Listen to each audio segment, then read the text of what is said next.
Welcome to the Comic Sauce Podcast, where we talk comics and comics culture.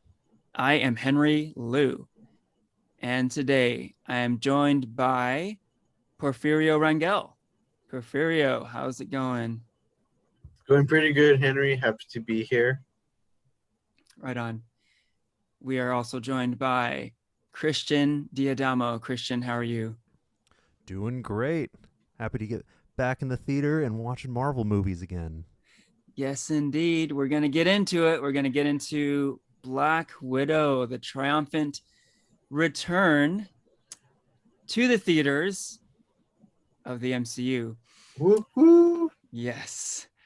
But first, the Comic Sauce Podcast is on social media. Catch us at Comic Sauce Pod on Twitter and Instagram. And at this very moment, it is July 15th, 2021. So even though Black Widow is fresh in our minds, we all saw it last week. Freshest in our minds is the Loki show, which we just finished. We're going to pause Loki for the moment and talk about it next episode. So stay tuned next time for Loki discussion. So we'll let Loki hang out on the on deck circle for now, and let's continue on here. Before we get into Black Widow, there was a bit of news, somewhat exciting news. We're talking a lot about Marvel stuff right now, and the news item is Marvel as well. What do you got for us, Porfirio? Yeah, so a few days ago, the Emmy nominations were announced, and Marvel got their first nominations for Marvel Television. So, WandaVision got 23 nominations, including um, Elizabeth Olsen for Best Actress, Paul Bettany for Best Actor, Catherine Hahn for Best Supporting Actress. Even the show itself got an award for Best Limited Series. So, in my opinion, I think the show is well deserved for all those nominations. It was just a really great show. Listen back to our episode on when we reviewed the the show, and I'll explain to you in that episode why I think why it's so awesome, why that show is awesome and deserves its nominations. Yes, your many reasons for loving WandaVision, right? Yes, but WandaVision wasn't the only show that got its nominations. Yep. Falcon and Winter Soldier also surprisingly got 5 nominations, including Don Cheadle for Best Supporting Actor in Falcon and Winter Soldier, which I don't know if you could tell by my tone, but I'm really confused on how he got that award, because he was legit only in it for one scene under 2 minutes, and yep, somehow he still got the nomination. But good for him. And like he says, forget all the haters. Yeah, this is a pretty funny one because to call him a supporting actor on the show is definitely a stretch. It was borderline a cameo, right? He was in one scene, and it wasn't exactly like one of these scene stealing scenes either. It was just kind of him and Anthony Mackie chatting, at the Captain America exhibit at the Smithsonian, Mm-hmm. and like kind of like an exposition type scene. And yeah, big surprise with this nomination. Uh, yeah, just kind of silly, I think. And just all these Marvel Disney Plus nominations, it's kind of nuts, like as if Disney Plus Marvel needed more recognition and Right. hype, right? I mean, everyone's talking about these shows anyway. Seems kind of overkill, but hey, we're all Marvel fans here, so we're digging it, right? Mm-hmm. Yeah. I think that's kind of what you said in a previous episode, that like I feel like from now on, like Marvel moving forward, like the future is going to be in the Disney Plus series. I mean, like the money's always Yeah. going to be there for the films, but now touching the waters with the streaming services and the TV shows, it's really kind of where the future is. um, which is something that wasn't able to be done before, like with Agents of Shield or the Netflix shows. So this is really fun and exciting. Yeah, good point. And we will get into it more next time with Loki. But yeah, with Loki, I think it really solidified the idea that the MCU is really happening not only in movies but also TV. There is like Mm-hmm. essential MCU content going down on Mm-hmm. Disney Plus, right? So it's no longer just like filler or like side material. Mm-hmm. It's really significant stuff. Mm-hmm. Okay, and speaking of significant stuff in the MCU, Black Widow. Let's get into it. Big spoiler alert. Everything's fair game for the movie, which just came out. It's been a big hit at the box office, domestically and internationally, and on Disney Plus. You know, a lot of people watched Black Widow at home also. So Marvel is making a lot of money off of this movie so far. A lot of people are talking about it. A lot of people are enjoying it. And hey, this was a fun one for the three of us. We saw this movie all together. We And did. we were with a bunch of other friends too. So it was like a party last week, right? So let's talk a bit about that first. So before we even get into the movie itself, let's talk about the experience of going back to movie theaters and watching a new Marvel Studios movie. This is something that hasn't happened in a long time. So maybe you can start, Christian. What was your experience like watching Black Widow last week with us? Oh, it was fantastic. We saw it at the wonderful Metreon Theater, and it was like old times. Everyone got together. We had some fun banter. All got excited for the movie, and then we all went, got our popcorn and soda, sat in the theater. As soon as the Marvel logo came up, people started cheering and clapping, and like packed theater. Yeah. um and so it was a lot of fun. It definitely reminded me of the good old days. Mm-hmm. Yeah, definitely. Okay, how about you, Porfirio? What was it like for you?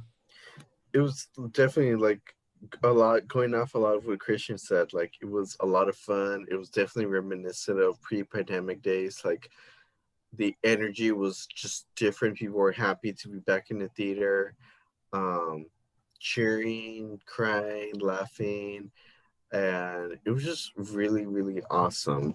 Um, we went with our good friends Michelle and Megan. It was their first time seeing a Marvel movie in theaters, and the whole time I just kept hyping up to them like it is like an experience like no other. It's just you're in a room with completely different strangers and you don't know them, but it's kind of a little bit like a community because you're all here for one thing, to watch a Marvel movie and just nerd out about it. And they definitely got that experience and they love that energy. They definitely like were able to like differentiate like watching Marvel movies the past year at home versus watching it for the first time in theaters. It was a total different atmosphere for them.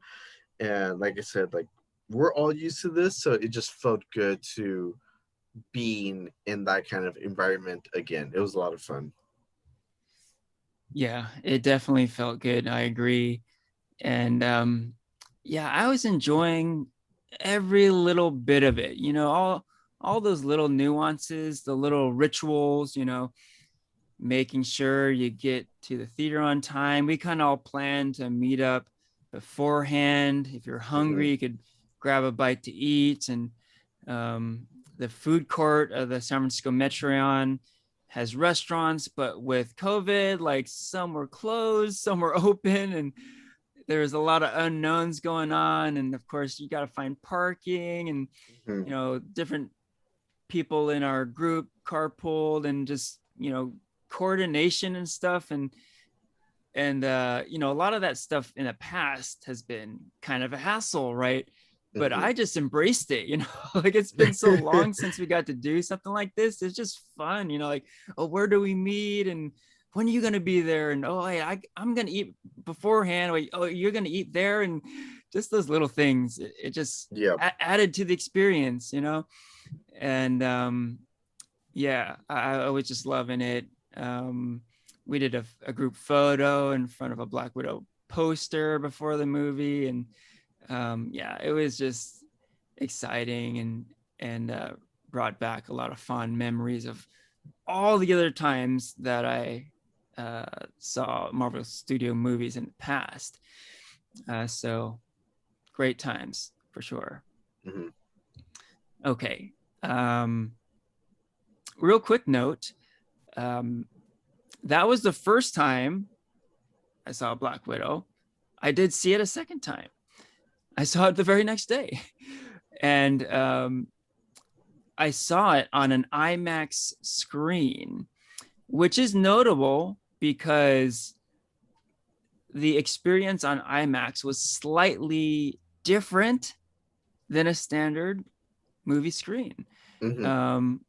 I can maybe get into this a little more, but it was a little bit similar to the Nolan Dark Knight trilogy, where there were specific scenes that were made for IMAX, and the aspect ratio of those scenes changed. So those scenes got a little bit taller to fill out the IMAX screen. So it's kind of cool, I noticed it. I noticed like the screen just kind of getting a little taller in a few instances. Basically, they're during the key action sequences of the movie. So just kind of a PSA out there. The IMAX experience is a little different, and might be worth checking out if you haven't done so. So there's my fun fact for the day there. Woo. All I right. didn't know that. That's cool. Yeah, it was pretty cool. And we're going to continue with more fun facts about Black Widow. As we often do, we're going to talk about the good, the bad, and all the in-betweens, and rate it, right? Mhm. So maybe we can start with that. What was good about this movie? What did you guys like about Black Widow? Any thoughts? So the first thing that really comes to mind as far as what really stands out are David Harbour and Florence Pugh, and the Yes. family dynamic that Black Widow brought up. Mhm. I think like I also saw it again, and I think my favorite scene ended up being the scene where they're in the house and they're all just like standing around sitting around the table, like reconnecting, and Yelena gets like real mad and storms away from the table, and the dad goes off to console her, but doesn't really know how, and tries to meet with her on her level, and they really connect there. And I think like the family actors really brought it, and I really loved that dynamic between them. Yeah, that is a great scene. And who would have thought that arguably the best scene in the movie is one that has zero action in it? It's just a family chatting and arguing with each other, basically, right? I totally agree that Florence Pugh and David Harbour are awesome in this movie. And yeah, that scene is just like everything, right? It's hilarious. It's really funny. Um, but it's not just like a comedic scene. It is funny, but there are some really important character moments in the scene, right? Where Mhm. Florence Pugh, who plays Yelena, she just kind of loses it. And you realize that this family, which, seemingly isn't really a family, they were fake faking it as a family for 3 years, and then they weren't a family at all, right? You know, seemingly it really wasn't a family, but to Yelena, it really was. It really was. And as an actor, Florence Pugh just kills it. You really believe her when she says, like, it was real to me. And it's kind of heartbreaking, right? You really feel her pain. So there's comedy going on, there's emotion, and like all the actors, you know, Scarlett Johansson, Florence Pugh, David Harbour, Rachel Weisz, like, are just like on top of their game. They were just like in the zone for this scene. So yeah, I can't say enough about this scene also. What else was good? Any highlights for you, Porfirio?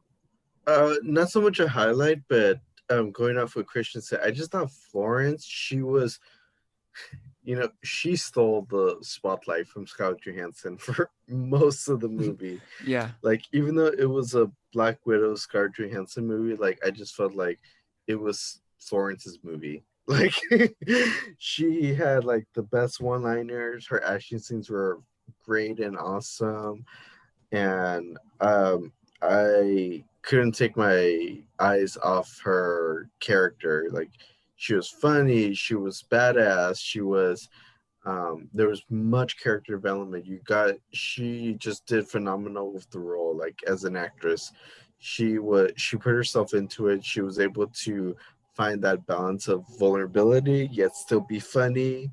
And yeah, if since this is going to be Scarlett Johansson's last take on the Black Widow character, I would be very excited and just welcome Florence with open arms if Marvel decides to move forward with her as the new Black Widow.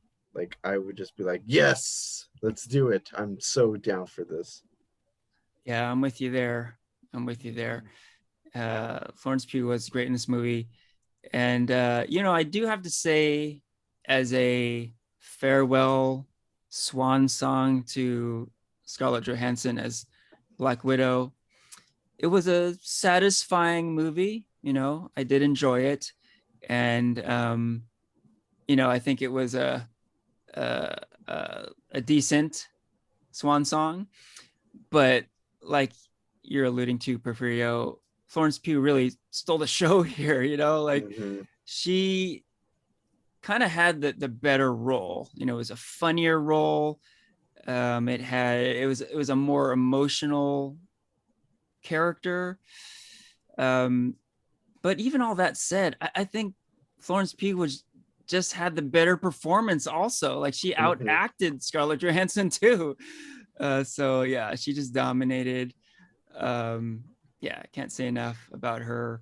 And yeah, like we were saying, David Harbour's great in this movie. So there's that one scene, it was just Elena and Red Guardian in the room together, and the Red Guardian is telling this like crazy story about his dad peeing on his frozen hands and stuff.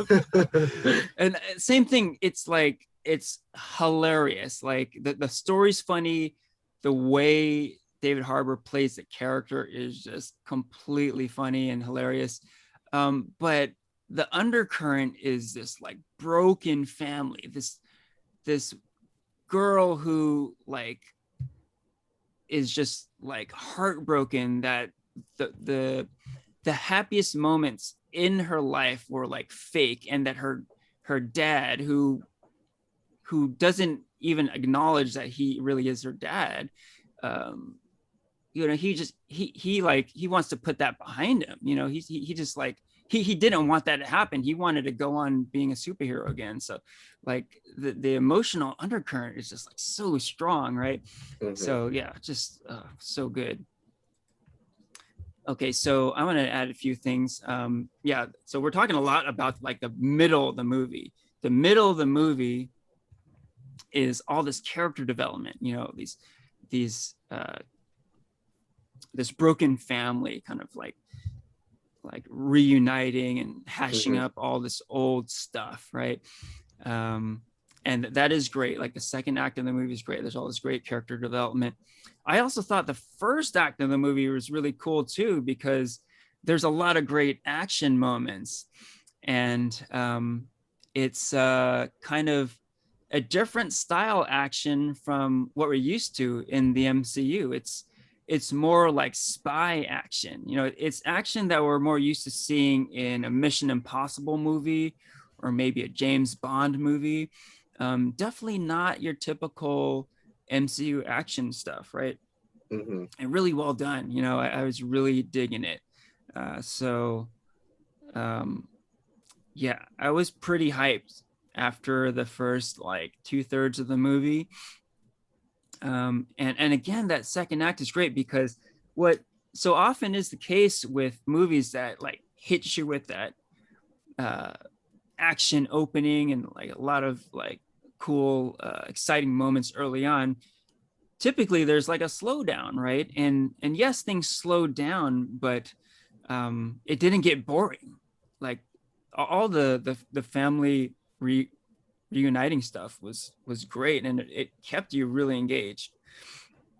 So I was like completely on board for quite some time with this movie, and you can probably tell what I'm driving at is that the third act of the movie things kind of came apart. So you know, we're not gonna let go of any of the positives right now, but maybe we can talk a little bit about this third act and maybe what went wrong here.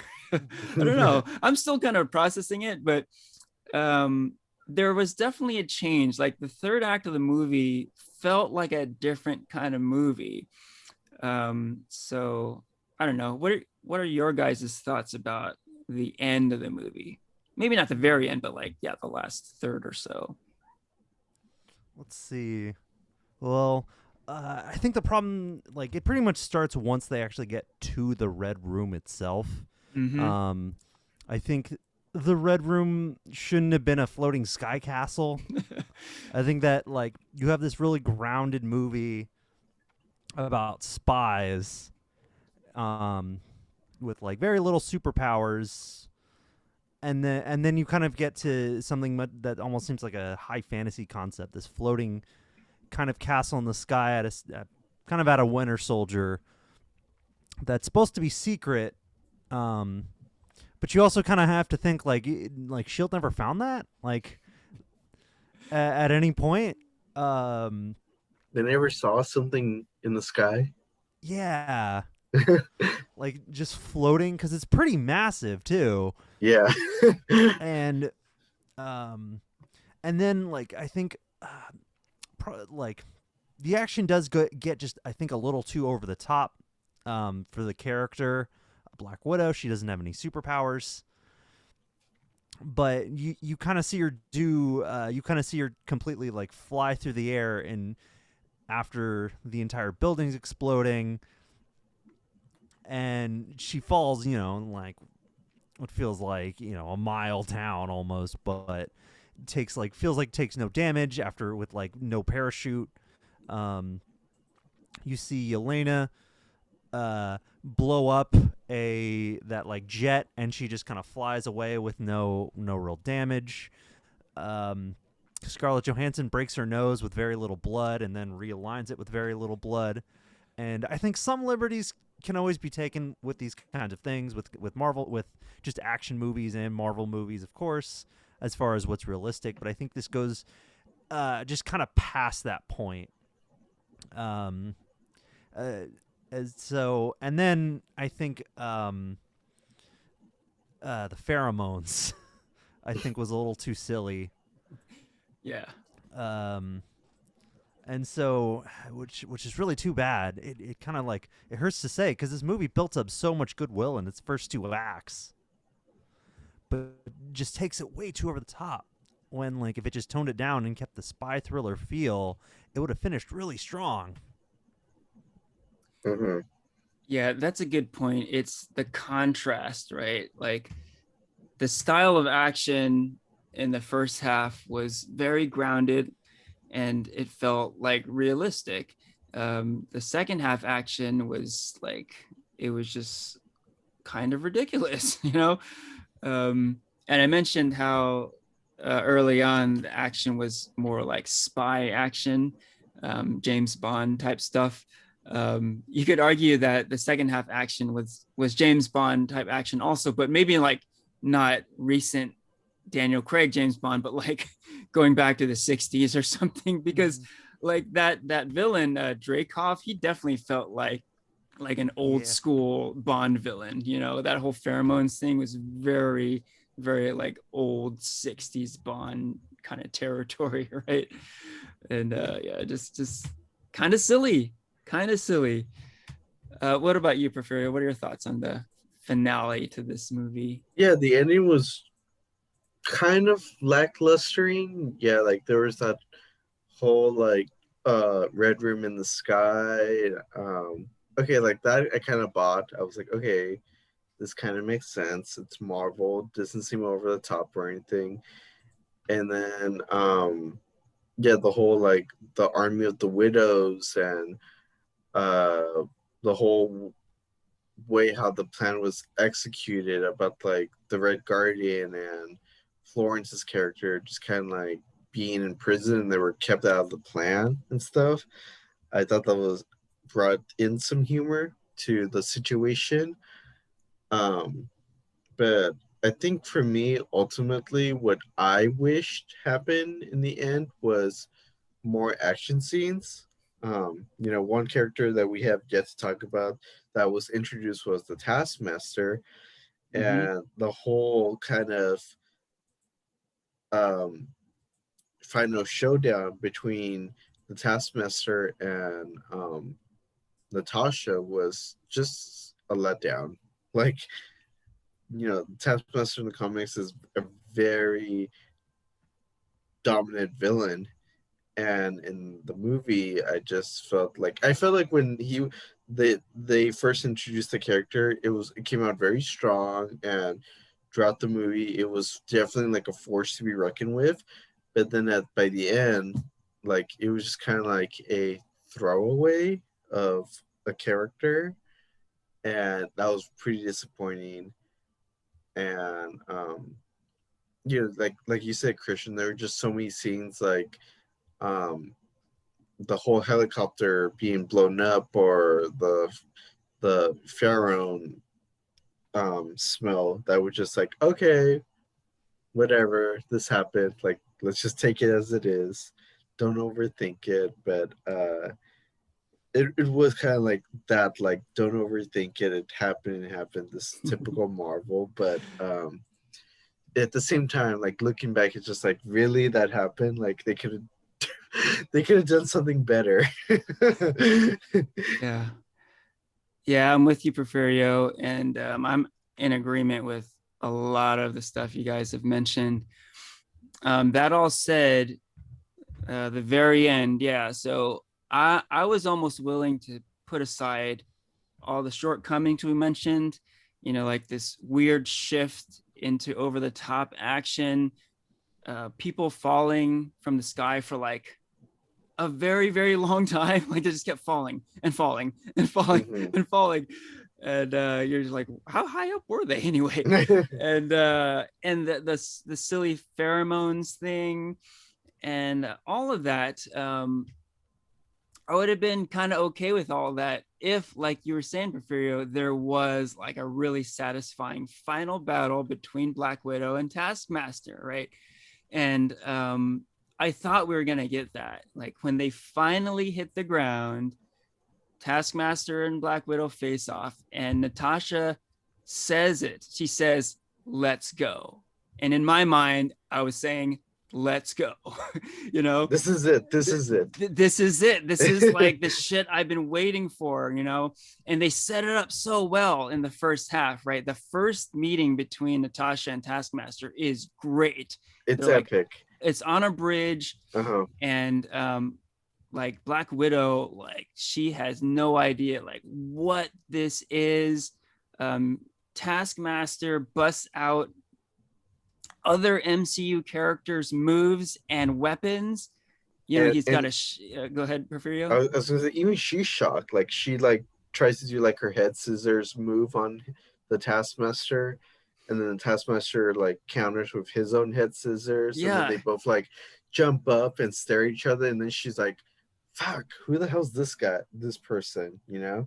It is a And badass character introduction, right? Like he yeah. mimics her, but not only does he mimic her, but he busts out Captain America moves with his shield. He's got a sword. He's doing like Ronin shit with the sword. He's doing like Winter Soldier stuff. He's doing Black Panther shit in the movie. Like it is awesome. And it is like, this is exactly why they introduced the Taskmaster into the MCU. You get that cinematic experience, and you have the backstory of these characters, and you can see those moves on the big screen, right? That's great. Like the character in the comics is great, but I knew there'd be great potential in a movie because you can see it, you know, from in live action, right? So the setup was great. And then with that last scene, yeah, it was just cut short. Like it just ended too quickly. Like basically Natasha used that antidote gas pellet to like defeat, quote unquote, defeat Taskmaster, wake her up, whatever you want to call it. But to me, it broke the essential action movie rule. If you're going to set up this seemingly invincible opponent, our hero has to find a way to defeat this seemingly invincible opponent, right? Through resourcefulness or through a team effort with her teammates or something, right? But they just said, oh, let's just end the movie, you know, bust out this gas pellet and the fight is over. And I was like, what the fuck, man? Like, what happened? Like, I wanted to know how can you beat a villain like this? A villain who can mimic your every move and has this whole backlog, catalog of moves that he's like seen other superheroes use, right? How do you defeat that, right? I want to know. I want to see it, and I didn't get to see it, so that kind of sucked. Yeah, No I feel question. I feel like the best way to describe it is just like it's like a Batman versus Superman showdown, and then Batman pulls out a gun with kryptonite bullets and shoots Superman in the head, and it's like, really, like that's it. You nailed it. That's it right there, man. Yeah, you nailed it. Right? Because in a Batman versus Superman fight, you want to know, how is Batman gonna figure out a resourceful way, not like a cop-out way with like a kryptonite bullet, right? Yeah. But yeah, that's exactly it. Like what she did was the equivalent of a kryptonite bullet. And it's just not good enough, man. It's not good enough. Christian, what do you think of the villain Taskmaster? Yeah, I think I'm definitely with you guys there that Taskmaster ended up being a big disappointment. I've been going back and forth on what I think about the big twist on Taskmaster. That Taskmaster's a female, like that it's the like Dreykov's daughter that Natasha thought she killed in the you know in Budapest all those years ago. Because it was different. I guess I don't really know Taskmaster's backstory too well from the comics. He's kind of, he's a character that I've seen every so often. I think what I've seen online is a lot of people kind of see it kind of like the Mandarin twist from Iron Man 3. I can see that, yeah. I've heard a lot of similar vibes.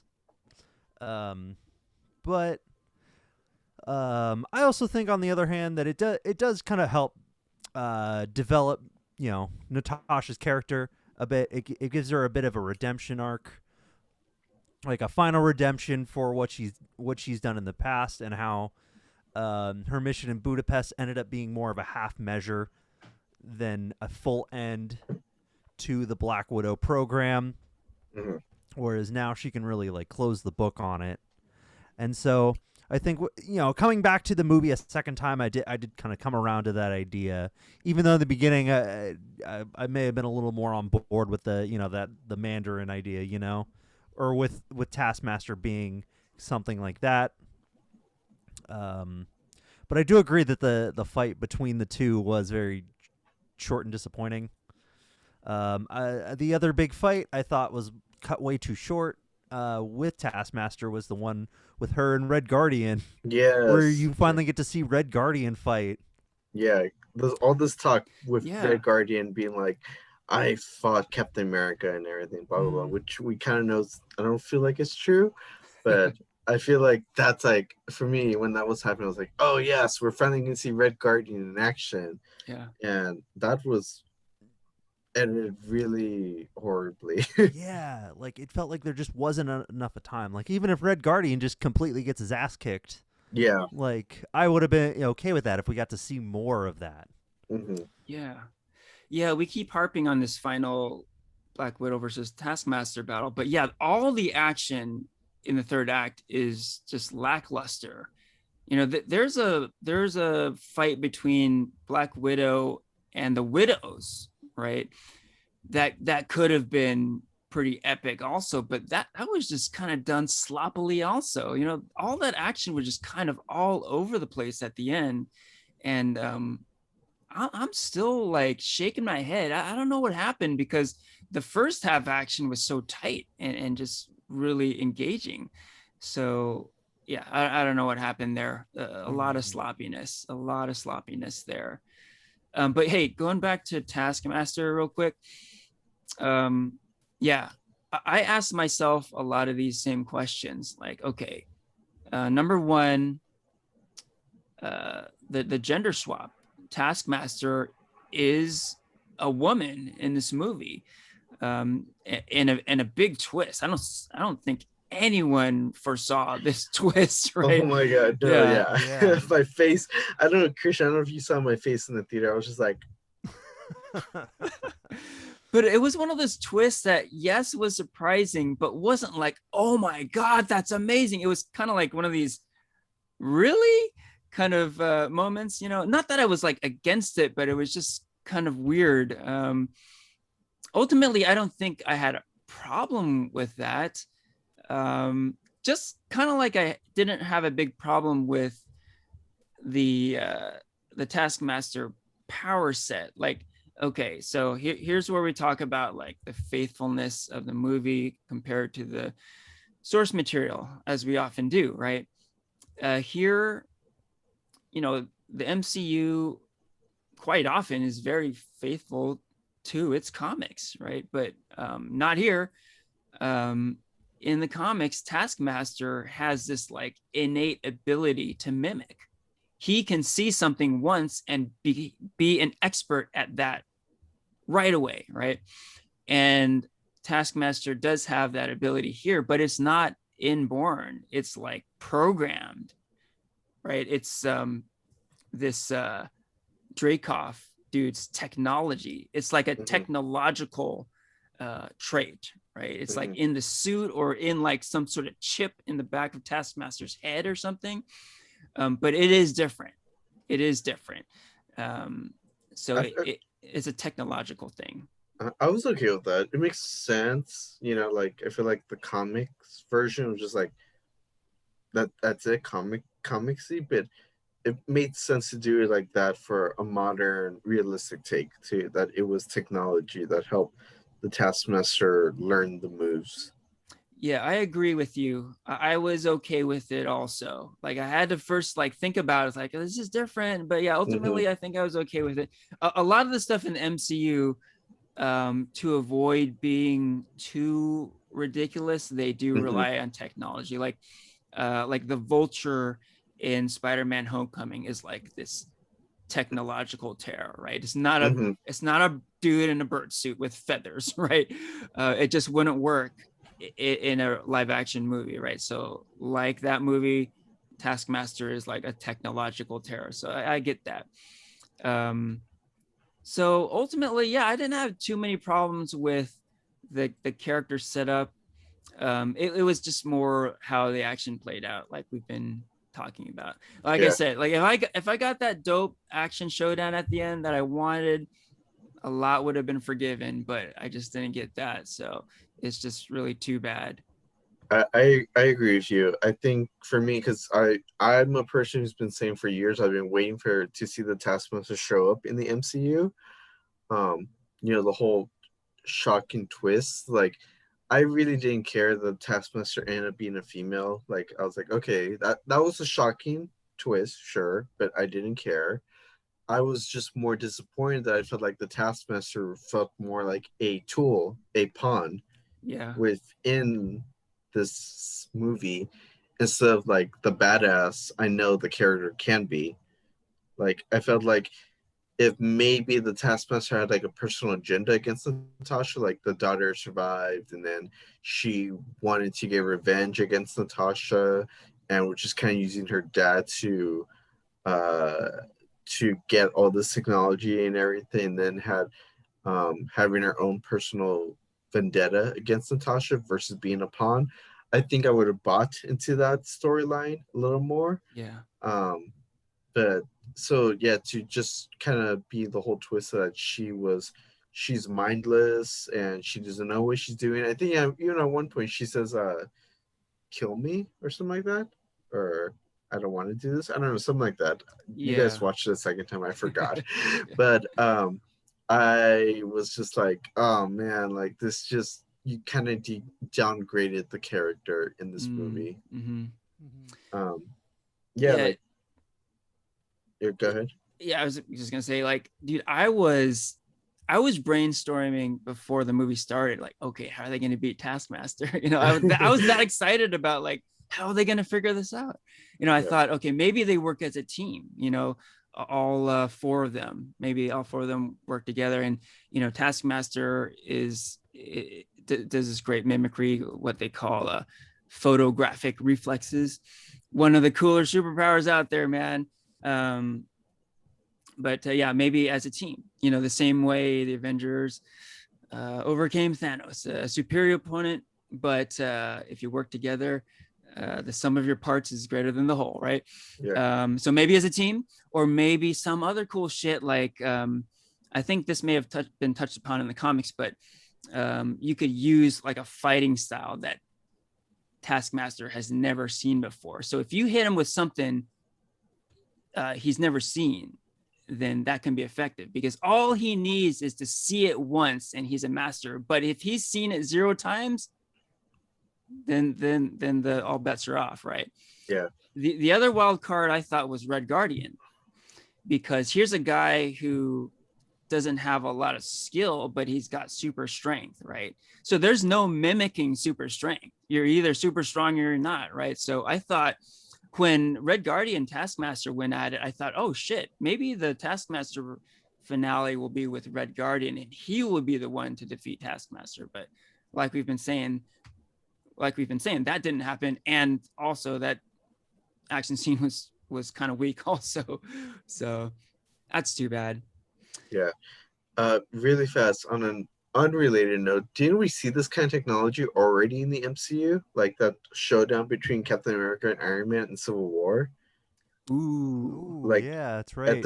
At the very end, like Iron Man tells Friday, like, copy his moves, and then like she totally like analyzes Captain America's moves, and then when like all of a sudden Cap tries punching Iron Man, then Iron Man stops him, and then she's like, oh fuck, and then Iron Man's like, let's get him back. That is a great call out. Yeah. I guess arguably it's a little different in that looks like Stark used like some sort of predictive technology, like based on Cap's previous moves, he could have his armor predict his next moves. Whereas with Taskmaster, yes, there's a predictive quality. He can mimic, but there's also that like learning other people's styles and movements also, right? So a little different, but yeah, definitely similar. And maybe this might be a stretch, but there is that Armor Wars series coming out eventually on Disney Plus, right? So the Armor Wars comic series was about stolen technology, right? Maybe Stark's technology was stolen and sold to Dreykov at some point in the timeline. Hey, you never know. You never know. We're making the call here, folks. Sold by Mysterio. There you go. Before Spider-Man Far From Home. It's all connected, man. It's all connected. Yeah, that's right. You heard it here first. uh, Christian, like, what really quick? What are your thoughts on the whole twist with the Taskmaster? It's something I've come around to liking. I think, like I said, it's good for it's good for Natasha's character. It does kind of help complete her arc. Also, like something that like came to mind. I was talking to Henry on the drive home. So I think the idea like of Natasha killing a kid, which they actually show in the movie, in the movie of the building blowing up, it's pretty hardcore. Like that's pretty hard R stuff right there. And so like it's kind of so I'm thinking I don't know how much the two are related, but I think that could be the only way they could show something like that and still keep the rating PG-13. But of course, in the first time seeing the movie, I didn't really make the two connections there, and so the twist still worked, but there was still that kind of like lead up to it with that. But I think like I have come around liking the twist itself, even though there was a lot of other aspects that we discussed of the Taskmaster that were very underwhelming. I guess another part that we didn't talk about yet, that's kind of small, but what do you think of the Taskmaster costume? Because I thought it looked like a Power Ranger. I mean, I'm okay with it. Like I said, like Marvel's known for having like tech based costumes for like their villains or heroes rather than like that comic-y kind of costume. So I was like, okay, makes sense. I wasn't the most like this is awesome kind of hype, but I was like, it's cool. Mm-hmm. Yeah, I thought it was pretty cool looking. It's funny, after you mentioned how it was kind of Power Ranger-esque, upon second viewing, I kind of, paid closer attention to it. And yeah, there was a Power Rangers quality to it, definitely. And yeah, it seemed like maybe it was a little bit more over the top than it needed to be. Like if they have this invincible killing machine, why like kind of dress it up? Why not just have it all in black or wearing camouflage or something? So it seemed maybe unnecessary to add like orange highlights to the suit. And come on, the skull face is cool, but it makes you wonder like why the skull face. So I guess maybe like as an intimidation factor. Ultimately I think that's why the suit looks the way it looks, to be intimidating, right? I kind of had these thoughts on my head like, okay, why does it have a skull face? Why does it have a man's body? There's a woman in the suit. Why does it have a man's body? I think it all comes down to like intimidation factor. They want an imposing figure. If you see like a skull face on like a muscular looking body and it's mostly dark, then yeah, it's an intimidating look. And sure enough, when Natasha first sees it, like she's kind of like, oh, what the hell, what is this? So yeah, I think ultimately I was cool with the costuming. But yeah, I like this. Now I think it's kind of freeform. Like I definitely had questions pop up in my head. Do you guys have any just questions to pose to the group here? Anything pop into your head while you're watching it, or even later? Oh, I have a question. Go So, how do you think Natasha got away from Ross at the end? Right, you Because I didn't thought that see was that. Yeah. I thought that was kind of a weird part where you see Shield drive up in all the cars, and then it's just like quick cut, and then she's free. So She what do you has her think happened ways. there? She has her ways. It's Natasha. I like your answer, Porfirio, because we know this character pretty well now. We know her for like over 10 years now, right? And she has her ways. Exactly, that's it, right? You like know that she can find a way out. You know, like she's the Black Widow. yeah, like even like the opening scene when she's like surrounded by Ross's agents, she's even like, "Are you sure you want to do this? Are you sure you want to do this? Like, this is gonna make you look really bad right now. It's gonna embarrass the fuck out of you." And then cut to the next scene, like she's like totally like thousands of miles away, like totally like relaxed on a boat and everything, and it's just like, how did she know? It's just like she's the Black Widow. She has her Yeah. ways. Yeah, that's true. They almost set up her escape at the end with the beginning scene, you know, like, Mhm. okay, like they were completely off the mark there. So she's the one in control. And yeah, she's gonna find a way out. That's not a problem for her. Mhm. Now, my question, um, similarly, was around that time at the very end of the movie. Um, I was really curious about how, you know, the gap was filled. Like, so this movie took place between Civil War and Infinity War, right? Mhm. So there's a kind of a nice segue from Civil War into this movie where Ross is going after her. They even said like she assaulted the king of Wakanda. We all know what he's referring to, right? So Mhm. she uses her stingers on T'Challa Mhm. in Civil War, Yes. and from that moment we know that she is on the Sokovia Accords shit list, and they're gonna want to get her, right? And you know that at the beginning of Infinity War, she's with Cap and Falcon, right? Seemingly like this rogue group of superheroes, like working in the shadows, right?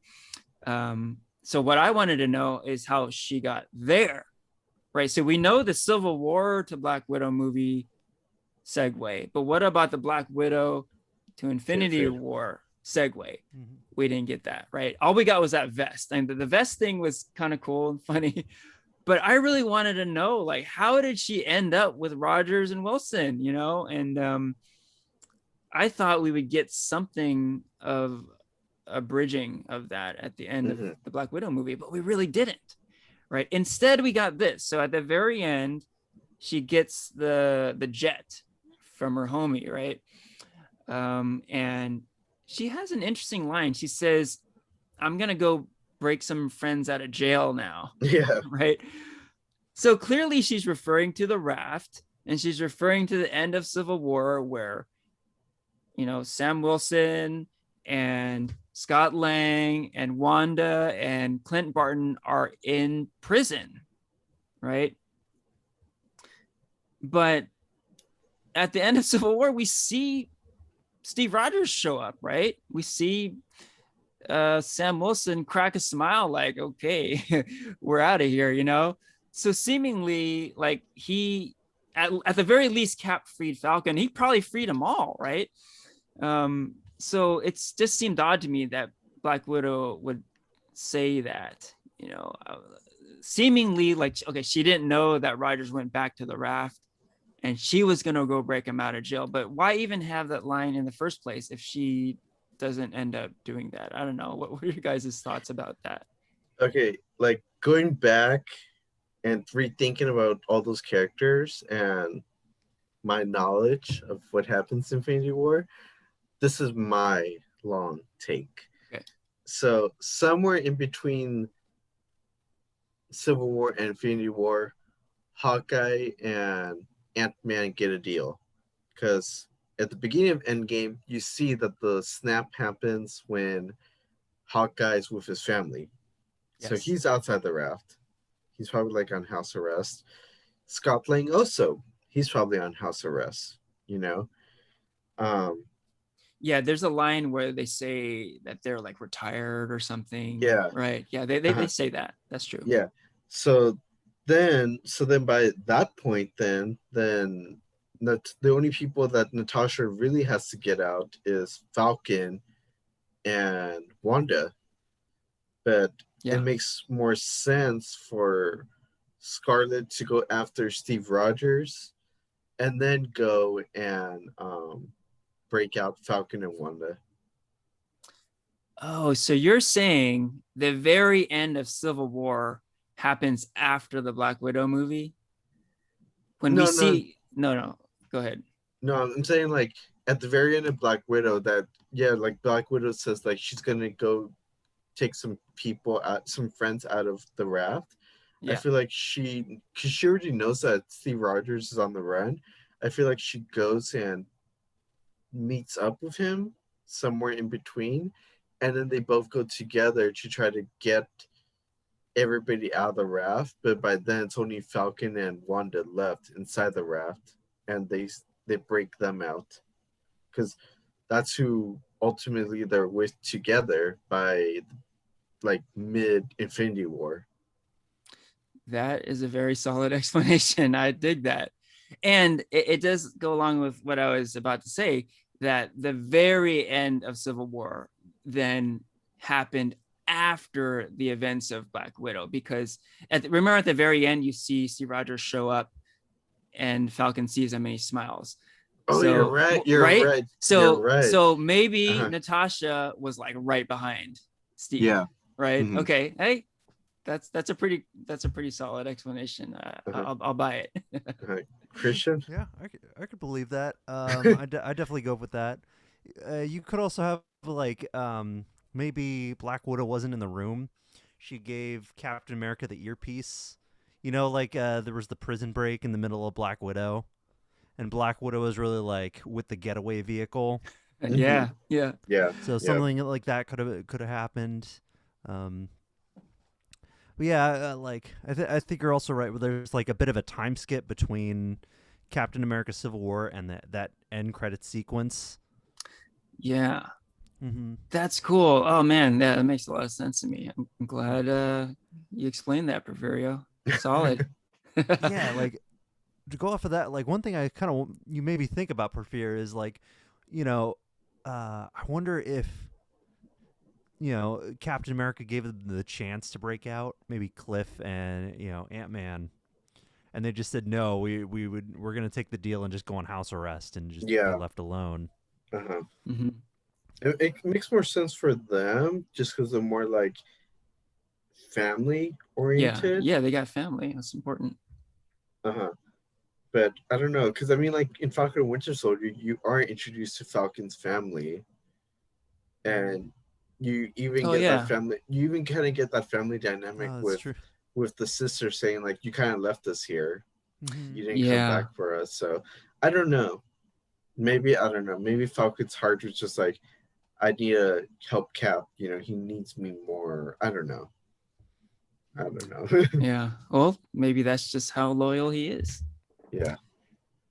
Okay. Hey, I did have another question. You were so great at answering that last one, Porfirio. Maybe you can help with this. So this one bugged me a little bit too, where the Red Guardian makes a lot of references to Captain America in this movie, right?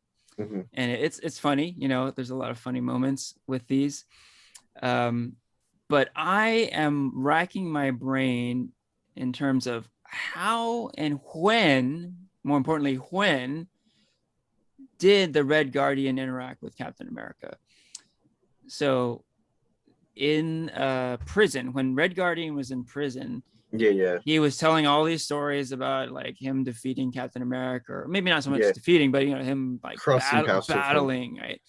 Yeah. And then one of the prisoners was like, "Oh, when did this happen?" And he's like, "Oh, it's like in the 80s or something." And then the guy was like, "Well, Captain America was in ice during the 80s, right?" And then he freaking like breaks his wrist, right? Yeah. So that was funny, and it kind of proved that Red Guardian was lying through his teeth, right? Yeah.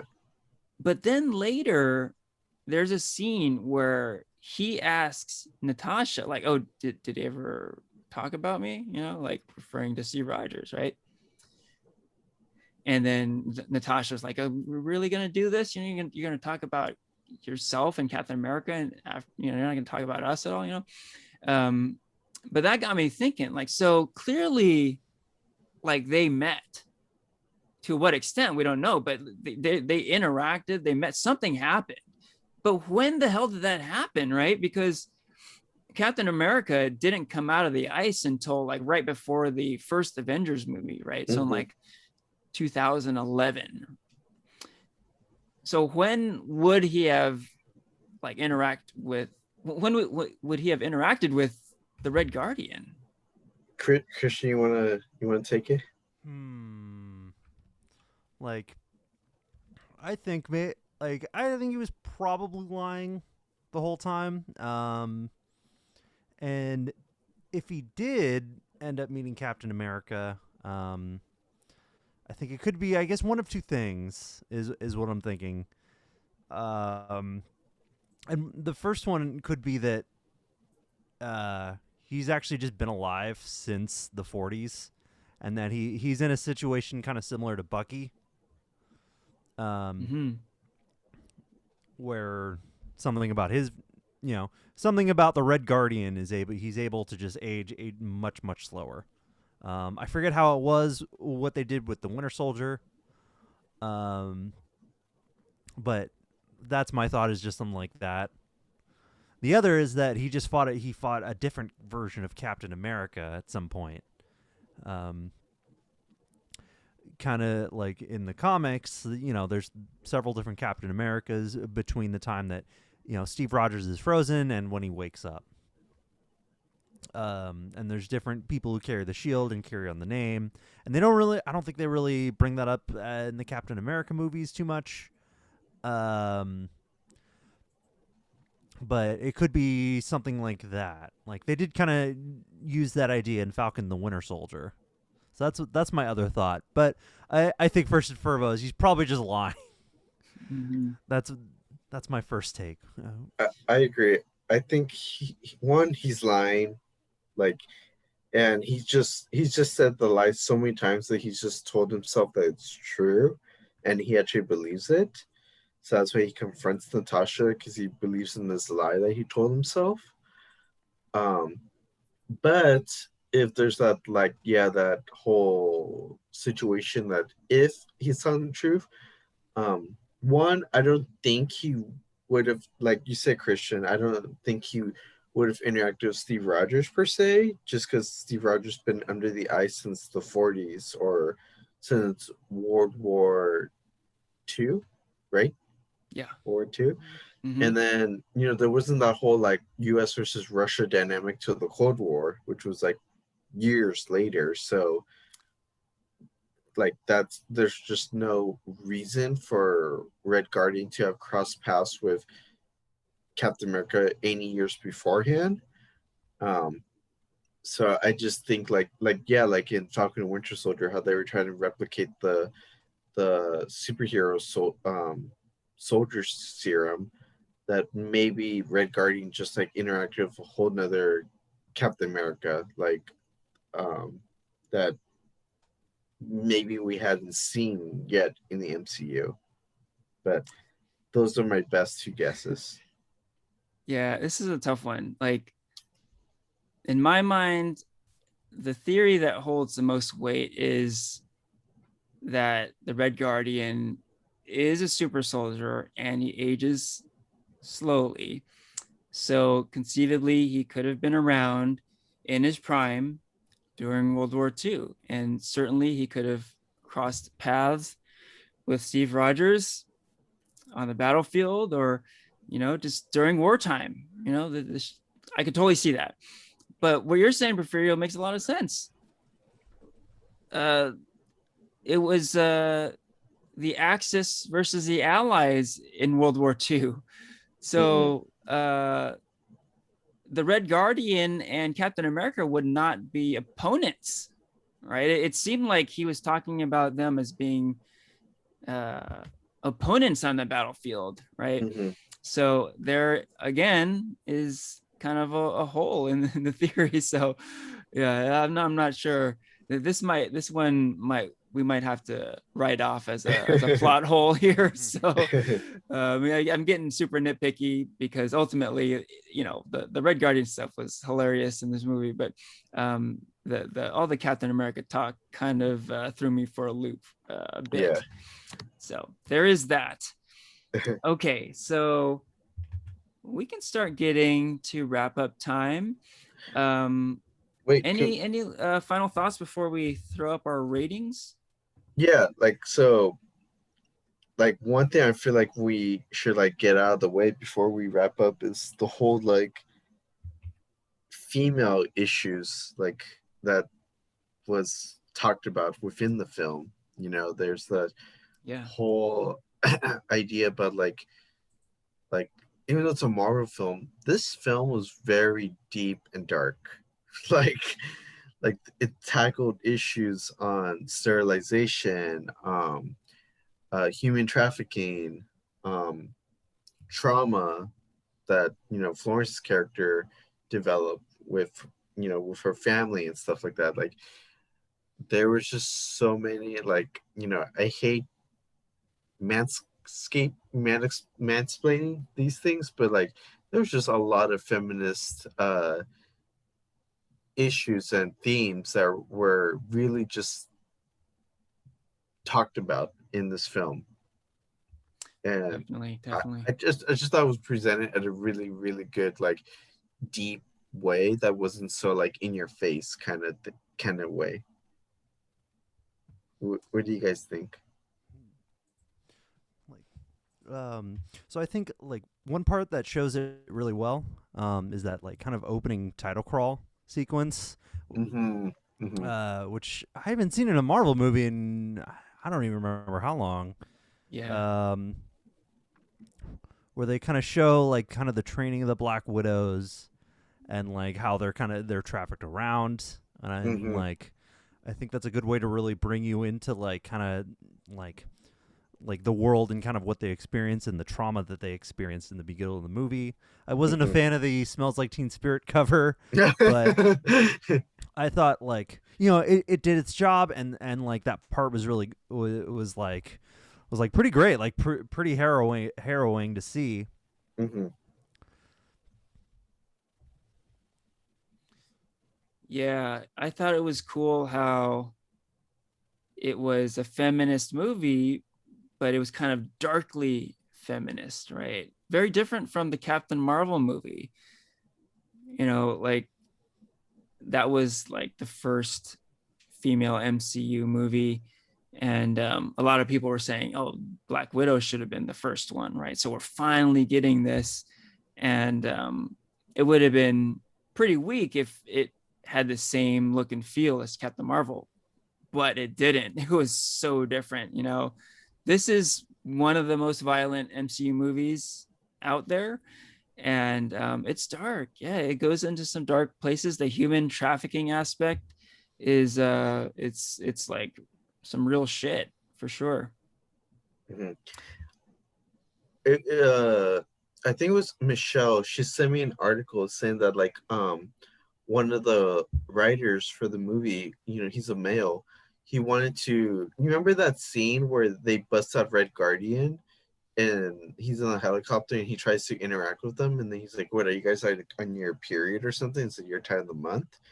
I guess that was a joke written in by a male writer, and the director, she wanted to like right away get rid of it, but then her and Scarlett Johansson and Florence actually met up to kind of like um to address that the sexist joke, and ended up being like a kind of a learning lesson per se about like the whole like sterilization and how that's a real issue and everything. Yeah, cool too that it ties back, right? Because Black Widow even brought this up way back in like Age In of Age of Ultron, Ultron. right? So it's like it stays like within the MCU storylines, right? So yeah, that's cool to hear. Dig it. Mm-hmm.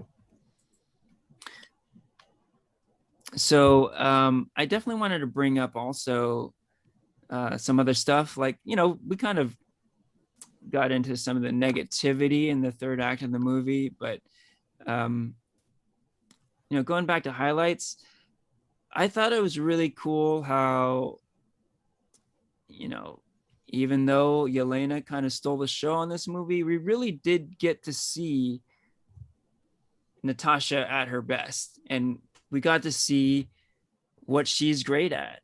You know, through the years, we've seen what the Black Widow can do. Yes, she's a great fighter. She's great with guns. She's great with hand-to-hand combat. But what she's really great at, I think, above anything else, is two things. One is deception, and the other is manipulation. And she uses both of these magnificently in this movie. So in that first battle with Taskmaster, which, you know, we've commented on how great it is, she is like out of her depth here, right? She cannot beat Taskmaster in a straight up fight. But what does she find out? She discovers the Taskmaster's objective. It isn't to kill her, it's to get those vials, right?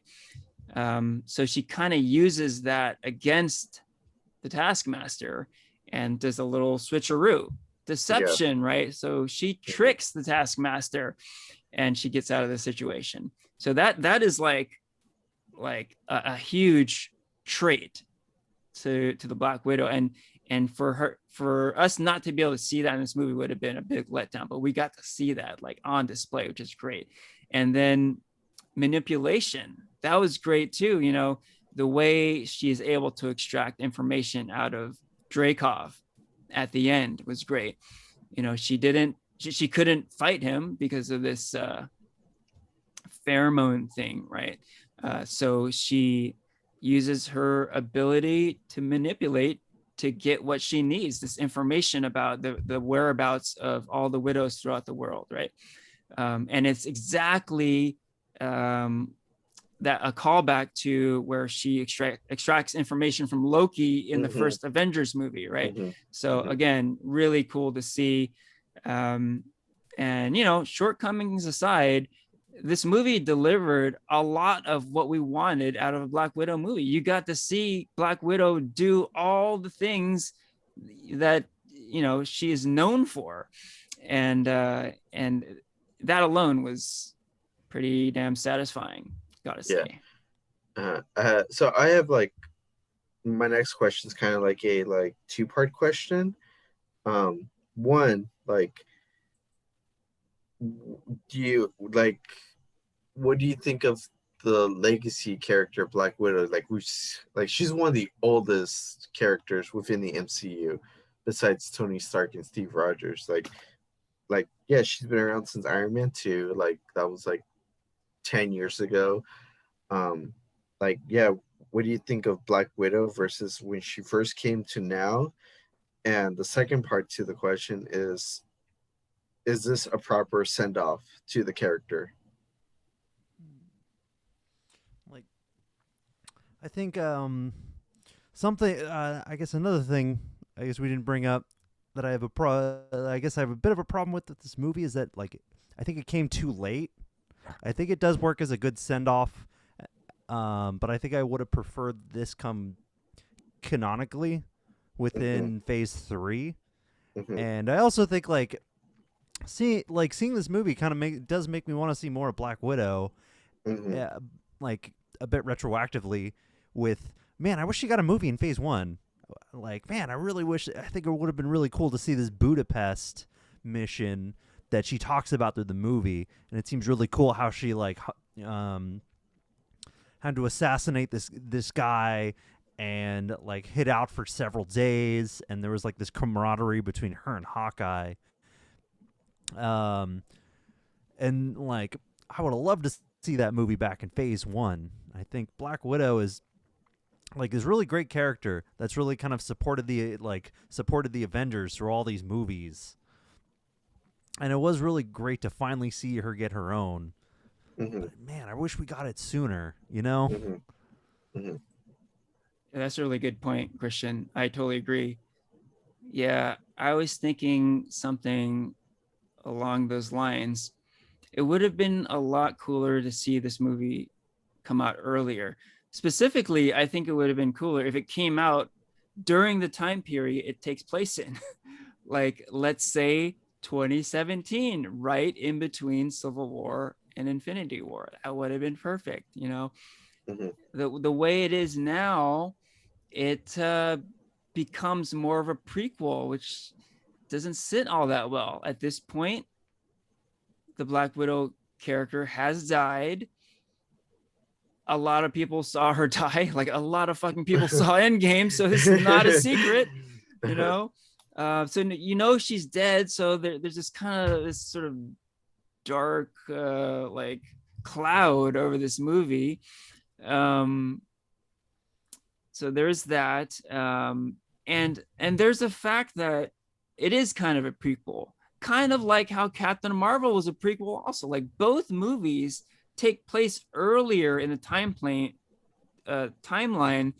uh, compared to when the movie released, right? So it's just kind of unfortunate. Like, I feel like, okay, finally the MCU is rolling out these female-led movies, but you just get this feeling that they're setting up other people's movies, right? They're going back in time. We're gonna do a prequel, so it's gonna be that more satisfying when you watch Infinity War, knowing that this stuff happened right before. Or with the Captain Marvel movie, like, okay, we're gonna set up that moment when Captain Marvel appears at the end of Endgame, so you have some backstory, right? But ultimately, you're kind of serving the later movie, right? So, a lot has been talked about in terms of women and people of color in shows and movies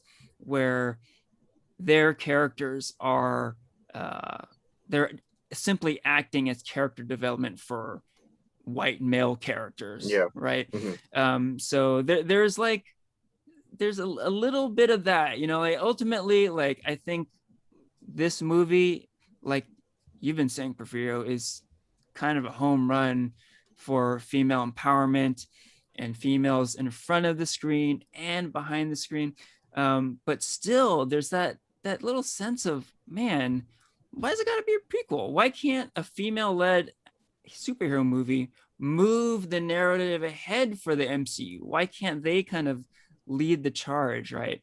I still Mhm. feel like maybe we've yet to see that Uh-huh. in a sad way, right? So yeah, there are some shortcomings there.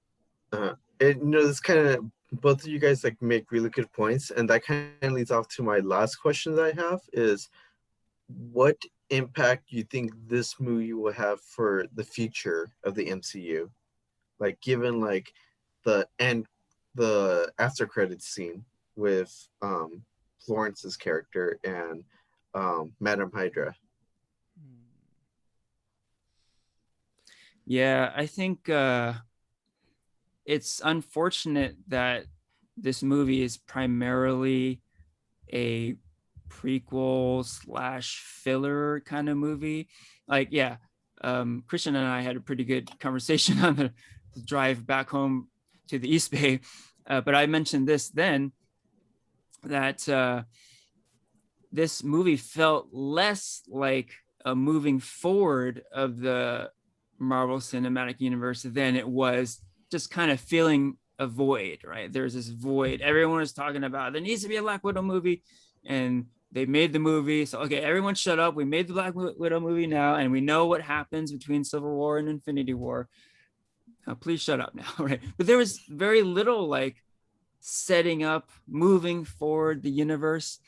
Um, the one exception is what you're talking about, Perverio, the post-credit scene, right? Mm-hmm. Where we're brought back to quote unquote real time, right? We're in the post-Endgame period.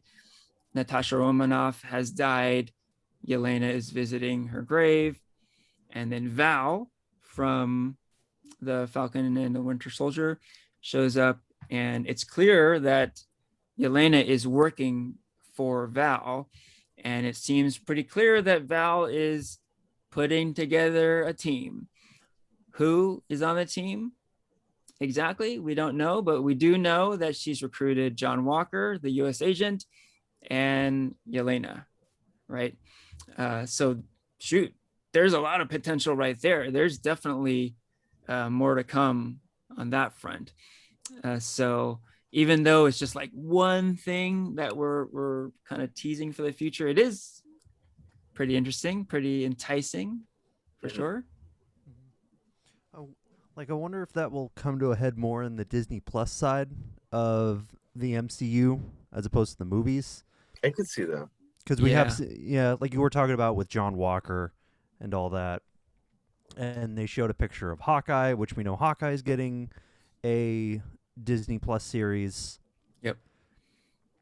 And whereas I think moving forward with the movie side, it seems to be you have Doctor Strange. Of course, Spider-Man is a much more grounded hero, but there's all these rumors about a big Spider-Verse with that, and then you have like Guardians, the Marvel family, like or the Marvels, Yes.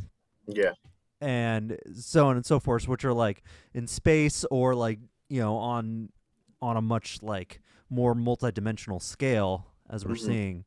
So I wonder if there's going to be kind of your like Dark Avengers team or secret kind of underground team starting to form for the Disney Plus, kind of like the way they did the Defenders for Mhm. the Netflix series. Like If they'll street do level yeah, heroes. exactly. That's kind of where they're going to go with the street level heroes, is something like Mhm. that, which might come to a head in maybe Armor Wars I could see that. coming up. Yeah. I could see that. Although it is hard to say because it seems like TV and movies are just kind of melding all together, like it'd be one thing if it was like, on TV, it was like Loki and WandaVision and Doctor Strange. And in the movies, it was Black Widow and Falcon and Winter Soldier and Shang-Chi, right? But it's not that, right? It's sort of like Mhm. it's overlapping a Yeah, that is lot. true. There's a Shang-Chi movie, but there's a Falcon and Winter Soldier TV show. Black Widow's in the movies, but then there's Loki on TV, and then there's a Doctor Strange movie in the movies. So Mhm. um, yeah, I think it's all kind of overlapping. The Val team does seem like more of a TV kind of thing. I do agree. You mentioned Dark Avengers, Christian. Another theory is that it's the Thunderbolts she's assembling. We shall see how it shakes out, but that does seem like more of a TV kind of territory thing, right? Mhm. Yeah, we'll see. Okay, so let's get to our ratings. Out of 5, what would you give the Black Widow movie? You want to start, Porfirio? Sure. So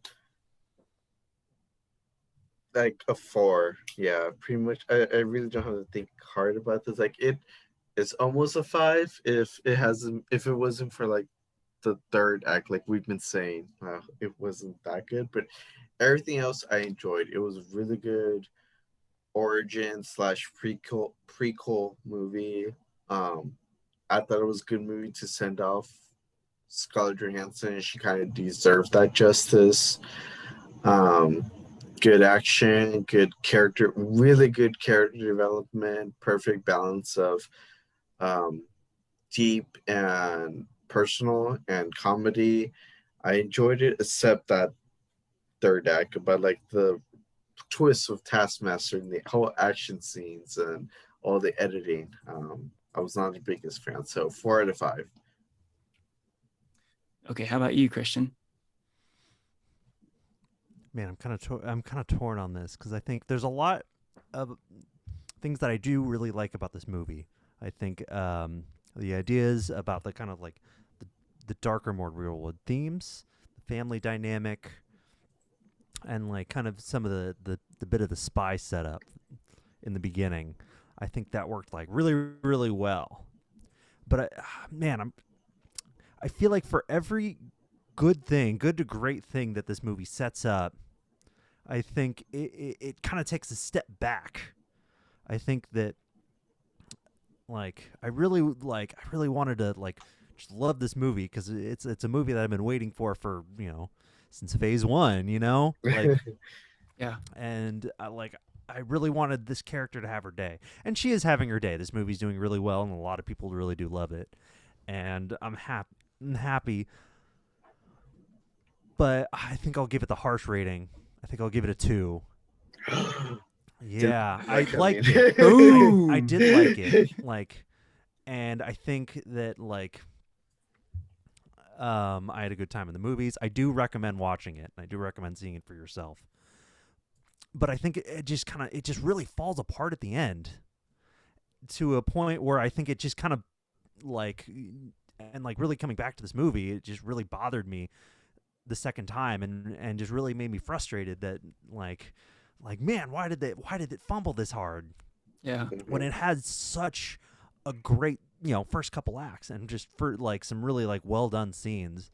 So who knows, maybe I might come back and give it a 3, but I think for now I'll give it the harsh rating of a 2, maybe a 2.5. I did not see that coming. That was a bigger twist than the Taskmaster gender reveal. But understood. Yeah. I'm gonna go with a 3 out of 5, and the reasoning is right up the alley of what you're saying, Christian. The movie just went off the rails at the end. A lot of people say it's not how you start, it's how you finish. So the fact that the ending sucked really stung, right? If it had a slow, boring middle, but then finished strong, I would have been a lot more okay with that, but the fact that it was the ending that was the lacking portion, that you felt it, yeah, it just didn't leave a good taste in my mouth. So yeah, I'm gonna go with a 3.